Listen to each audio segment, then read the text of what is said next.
Hello guys, അപ്പോൾ കുറേ കാലത്തിന് ശേഷം ഒരു വീഡിയോ ചെയ്യണം. ഇന്ന് രാവിലെ തന്നെ നല്ല മുട്ട സ്വർക്ക ഉണ്ടാക്കാൻ വിചാരിച്ചു. ആദ്യമായിട്ട് ഉണ്ടാക്കുന്ന അറിയില്ല.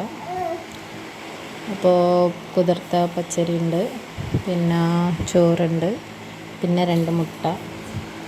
അപ്പോൾ ഇവിടെ ഞാൻ 2 പിടി അരി, പിന്നെ 1 പിടി ചോറ്, 2 മുട്ട അങ്ങനെയാണ് എടുത്തത്.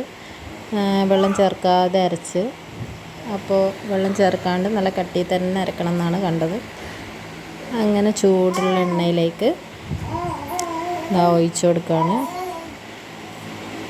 അപ്പോൾ ആദ്യം ഒന്ന് പരീക്ഷിച്ച് നോക്കാം. പിന്നെ ആവശ്യത്തിന് വെള്ളം ചേർത്ത്, കുറച്ച് കട്ടി കൂടിപ്പോയി എന്ന് മനസ്സിലായപ്പോൾ കുറച്ചും കൂടി വെള്ളം ഒഴിച്ച് ഇങ്ങനെ നന്നായി മിക്സാക്കിയതിന് ശേഷം രണ്ടാമത്തേത് ഒഴിച്ച്, ആദ്യത്തെ ഏകദേശം ഇതുപോലെ ഉള്ളത്, കുറച്ച് കട്ടി കൂടുതലായതുകൊണ്ട് നല്ല സോഫ്റ്റ് ഉണ്ട് സംഭവം. പിന്നെ രണ്ടാമത്തേതാ ഒഴിക്കുമ്പോൾ തന്നെ നല്ല പരന്ന് വരുന്നുണ്ട്. ഇതിൻ്റെ അവസ്ഥ എന്താവും നോക്കാം. അപ്പോൾ ആദ്യമായിട്ട് ഉണ്ടാക്കുന്നത് കൊണ്ട് എല്ലാവർക്കും കണ്ടാൽ തന്നെ മനസ്സിലാവും.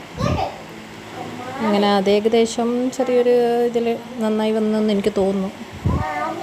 അങ്ങനെ എല്ലാം സെറ്റായി. അങ്ങനെ മുട്ട സ്വർക്ക റെഡി, കറി റെഡി. Okay, by.